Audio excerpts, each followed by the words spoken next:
دعاؤں کو نہیں موڑا اس نے تمہاری، موڑا ہے تو فقط تمہارے راستوں کو۔ وہ تو محض آزما رہا ہے تمہاری یقین کی ڈور کو، ورنہ وہ جانتا ہے آج بھی انتظار میں ہو تم بہت سے فیصلوں کے۔ موجود ہیں اس کے پاس بہترین وسیلے آج بھی تمہارے لیے، مگر وہ تمہارے ارادوں کو توڑ کر ہی تو لکھے گا اپنے ارادوں میں فتح تمہارے لیے، تاکہ تم پہ عیا کر سکے یہ کہ تمہارے چاہنے سے اس کا چاہ لینا کیسے بہتر ہے۔ دعاؤں کو نہیں موڑا اس نے تمہاری، موڑا ہے تو فقط تمہارے راستوں کو۔ وہ تو محض آزما رہا ہے تمہاری یقین کی ڈور کو، ورنہ وہ جانتا ہے آج بھی انتظار میں ہو تم بہت سے فیصلوں کے۔ موجود ہیں اس کے پاس بہترین وسیلے آج بھی تمہارے لیے، مگر وہ تمہارے ارادوں کو توڑ کر ہی تو لکھے گا اپنے ارادوں میں فتح تمہارے لیے، تاکہ تم پہ عیا کر سکے یہ کہ تمہاری چاہ لینے سے اس کا چاہ لینا کیسے بہتر ہے۔ صبر کرنا جتنا مشکل لگ رہا ہے نا، دیکھنا اس کا اجر بھی اتنا ہی خوبصورت ہوگا۔ بے شک اللہ صبر کرنے والوں کے ساتھ ہے۔ قبولیت میں دیری کا مطلب یہ ہرگز نہیں کہ دعا کبھی قبول نہیں ہوگی، بلکہ حقیقت تو یہ ہے کہ کچھ دعائیں اللہ تعالیٰ اپنے پاس سنبھال کر رکھ لیتے ہیں اور پھر بہترین وقت آنے پر کن کا معجزہ کر دکھاتے ہیں۔ آزمائش آئے تو مایوس مت ہو جانا، صبر کرنا اور اس رب کو تلاش کرنا، وہ رب تمہارے انتظار میں ہے۔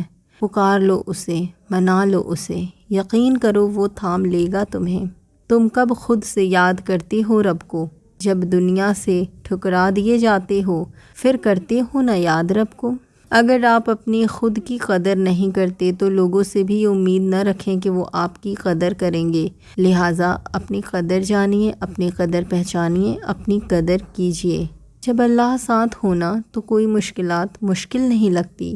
اللہ پر یقین، اللہ کا ساتھ حالات سے لڑنا سکھا دیتے ہیں۔ صبر کرنے والے اللہ کے پسندیدہ اور بہت قریب ہوتے ہیں۔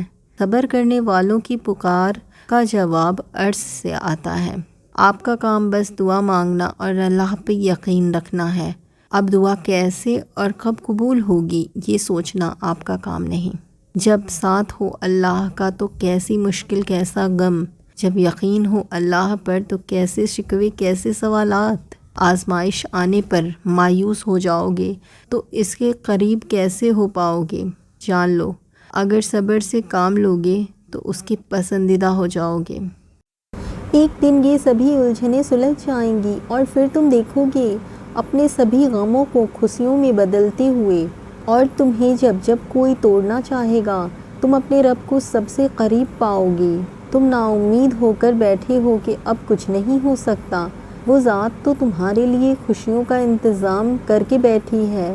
تمہارا بھی وقت آئے گا اور دیکھنا تب اللہ اپنے سارے معجزے تمہارے سامنے کھڑے کر دے گا۔ ایک وقت آئے گا جب تم اپنی ساری ناممکن دعائیں کو قبول ہوتا پاؤ گے، اور اس وقت تمہیں بہت لاڈ آئے گا اللہ سبحانہ تعالیٰ پر۔ جب مانگنے کی توفیق وہ دے رہا ہے تو کیا قبولیت کی یہ پہلی نشانی نہیں لگتی تمہیں؟ وہ راضی ہے تمہاری دعاؤں پہ اگر دل نہیں بدل رہا ہے۔ اللہ کی مدد آتی ہے جتنی دفعہ پکارا جاتا ہے۔ عام سی آزمائش انسان کو اللہ کا بہت خاص بنا دیتی ہے۔ شکر سے بہت ملتا ہے اور ہر روز ملتا ہے۔ جب وہ راضی ہوتا ہے تو مقدر خود ہی بدل جاتے ہیں۔ ہر ٹوٹی ہوئی امید مجھے میرے اللہ سے جوڑتی ہے۔ دل اسی سے لگاؤ جس نے دل بنایا ہے۔ سوچو ذرا، جس نے ماں کو بنایا وہ خود کیسا ہوگا؟ کبھی تہجد تک آنا، شاید وہ تمہارا انتظار کرتی ہو۔ اللہ تمہیں بہت دینے والا ہے، تمہارے صبر کا پورا انعام۔ یقین ایسا ہو کہ سامنے سمندر ہو اور تم کہو کہ نہیں، میرا رب رستے بنائے گا۔ تم شکر کی انتہا کر دو، وہ عطا میں انتہا کر دے گا۔ مشکل وقت میں تمہارا صبر کرنا ہی بتاتا ہے کہ تمہیں اللہ سے کتنی محبت ہے۔ جب اللہ چاہے گا سب بدل جائے گا۔ کن کی صدائیں گونجیں گی جب صبر کا اختتام ہوگا۔ تہجد کی نماز تک پہنچ جاؤ تو سمجھ لینا اللہ نے اپنے قریب کر لیا ہے۔ تم چاہ بھی نہیں سکتے اگر اللہ نہ چاہے۔ تہجد کی نیت کر کے سویا کرو، کیونکہ اللہ نیت پر بھی اجر عطا کرتا ہے۔ زندگی کی ساری بلندیاں رب کے آگے جھکنے سے ملتی ہیں۔ تم اس اللہ پر یقین رکھو، ایسا یقین جو ہر شک سے پاک ہو۔ جس ذات نے تمہیں دعا مانگنے کی توفیق دی ہے تو اس دعا کو قبول بھی وہی ذات کرے گی۔ جب سب کھو جاتے ہیں تب اللہ مل جاتا ہے۔ تہجد کی دعائیں اللہ نے کن کہنے کے لیے بنائی ہیں۔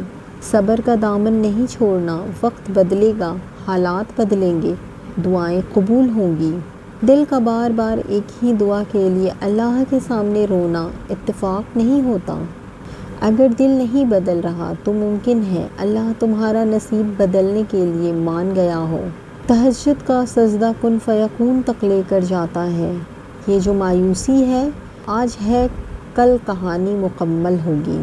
جو دیر لگ رہی ہے وہ اللہ کی خیر بھی تو ہو سکتی ہے، جو آزمائش لگ رہی ہے وہ اللہ کی حفاظت بھی تو ہو سکتی ہے۔ یہ تکلیفیں، یہ آنسو، یہ تڑپ تمہیں خود کے قریب کرنے کی اللہ کی ترغیب بھی تو ہو سکتی ہے۔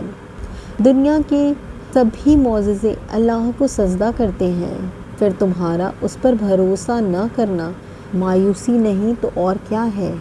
تمہاری اللہ کو پکارتی آواز اس کی پسندیدہ بھی تو ہو سکتی ہے۔ اور پھر ہر تکلیف کا آخری حل سجدے میں ہوتا ہے۔